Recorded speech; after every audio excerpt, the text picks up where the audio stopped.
আমরা সর্বশেষ দেখলাম প্রধান উপদেষ্টার সঙ্গে যখন রাজনৈতিক দলগুলো, বিশেষ করে 4টি রাজনৈতিক দলগুলো বিএনপি সহ যখন একটি বৈঠক করলো, তারা কিন্তু সরকারকে একটা সমর্থন জানিয়ে এসছেন যে এই সরকারের পাশে তারা আছেন।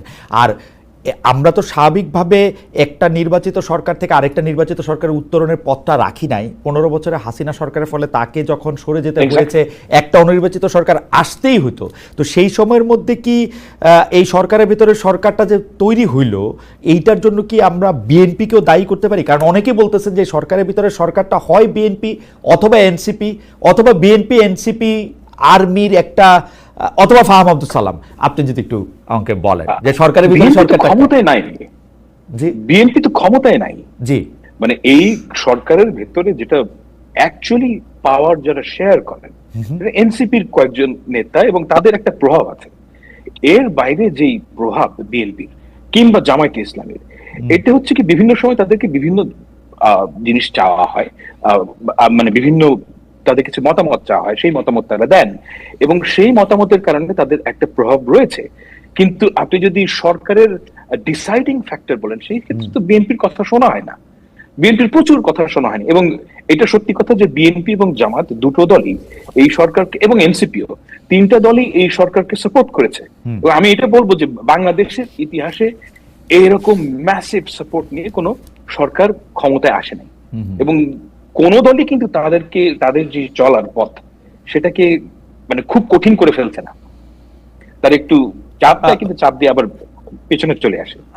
অ্যাবসলিউটলি। কিন্তু মানে আমাদের যাদের সঙ্গে কথা হয়, সরকারের যারা পরিচালনায় আছেন, অর্থাৎ মাঠ পর্যায়ে যারা পরিচালনা আছেন, সেই ডিসি, এসপি, টিএনওরা নিজেদেরকে পরিচয় দিচ্ছেন তারা বিএনপি বা ছাত্রলীগের সাথে, ছাত্র দলের সাথে ঘনিষ্ঠ, বা ছাত্র কেউ অল্প কয়েকজন ছাত্র শিবিরের সাথে তাদের আলাপ আছে, অল্পই দু একজন। মানে আমি কিন্তু এখন দেখি সরকারের মধ্যে এনসিপিরা মোটামুটিভাবে কোন ঠাসা, যে জন্য আসলে এনসিপি এখন নিজেরাও সরকারের বিরুদ্ধে কথা বলতে শুরু করেছে। আপনার কাছে কি মনে হয় না সরকারের ভিতরের এই সরকারটা আসলে বিএনপি বা বিএনপি ভিতরে? কারণ অ্যাটর্নি জেনারেল থেকে শুরু করে আপনি দেখেন যে সচিবদের মধ্যে অনেকে নিজেদের পরিচয় দিচ্ছেন যে তারা আসলে। আচ্ছা, এখানে কতগুলো রিয়ালিটির কথা আপনাকে বুঝতে হবে। রিয়ালিটি হচ্ছে যে বাংলাদেশের সরকার চালানোর যে অভিজ্ঞতা, সেটা বাংলাদেশের বিএনপি এবং আওয়ামী লীগ এই দুটো দলের ছিল এবং এই দুটো দল অন্তত 90 সাল থেকে সরকার পরিচালনা করছে।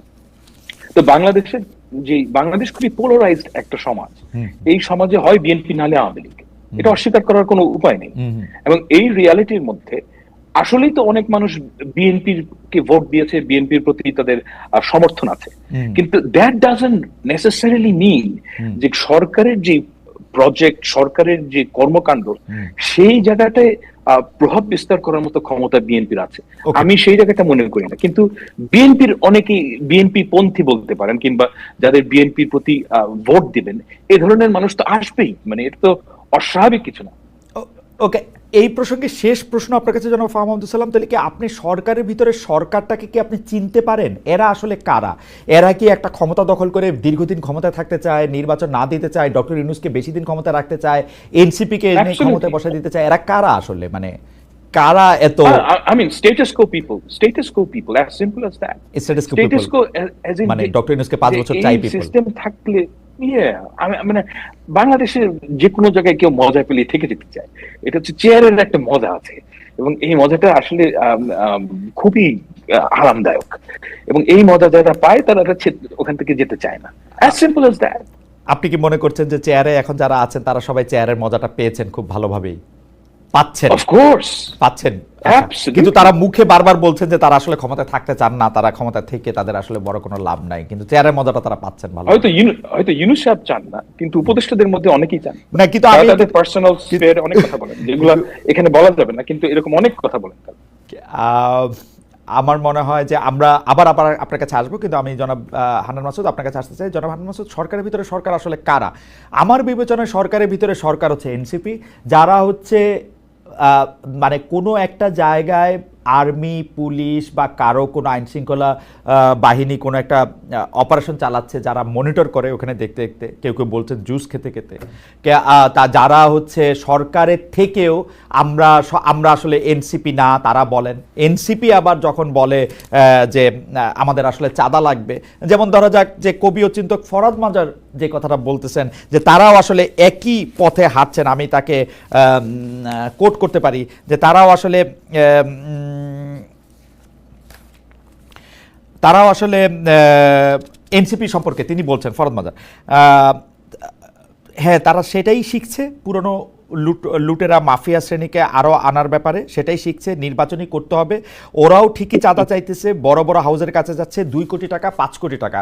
জনাব হান্নান মাসুদ, আপনি অনেক জনপ্রিয় একজন নেতা, কিন্তু আপনার বিরুদ্ধেও, না আমি এটা বিরুদ্ধে বলবো না, আপনার পক্ষে এই কথা শোনা যাচ্ছে যে আপনি বড় বড় হাউসকে চাঁদার কথা বলেন, কিন্তু সেইটা আপনি পরে বলেন সরকারের ভিতরে সরকার কারা, এটা যদি আপনি একটু আমাদের বলতেন যে এইটা কারা, হুয়ার দে। না, এই কথাটা সরকারের ভিতর আরো কয়েকটা সরকারের ভর কেন্দ্র তৈরি হয়েছে। এই বিষয়টা নিয়ে হয়তো আমার মনে হয় সেকেন্ড শো আপনার এখানে যেটা করছিলাম সেখানে কথা হয়েছিল।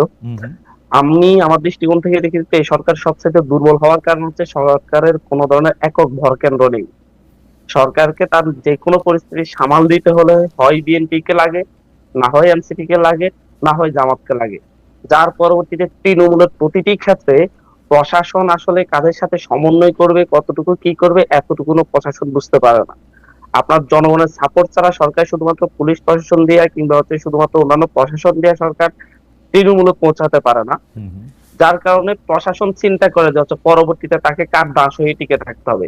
বাংলাদেশের প্রশাসনিক ব্যবস্থার যে ব্রিটিশ আমল থেকেই আপনার যে প্রশাসনিক ব্যবস্থা গড়ে উঠেছে, সেই আমি আজকে সন্ধ্যার পর থেকে পাহাম ভাইয়ের ভিডিও গুলো দেখতেছিলাম, যে ভাইয়েরও অনেকগুলো ভিডিও আছে যে হচ্ছে ব্রিটিশ থেকে যে হচ্ছে প্রশাসনিক ব্যবস্থা তৈরি হয়েছে সেই ব্যবস্থাটা মূলত সবসময় সরকারের দাস হয়ে গড়ে ওঠার আহ আহ, দাস হয়ে থাকার মানসিকতাই জন্ম দিয়েছে।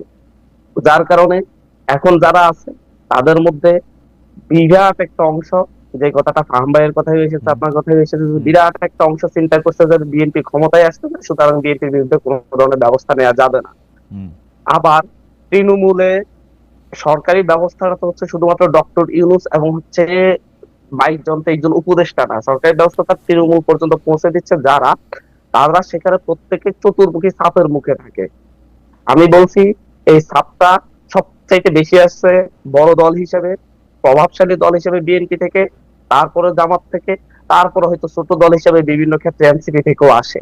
যার কারণে প্রশাসনের নিম্ন স্তরের প্রশাসনিক স্তরগুলা আমরা খাপ খাইতে পারে না। জনাব হান্নান মাসুদ,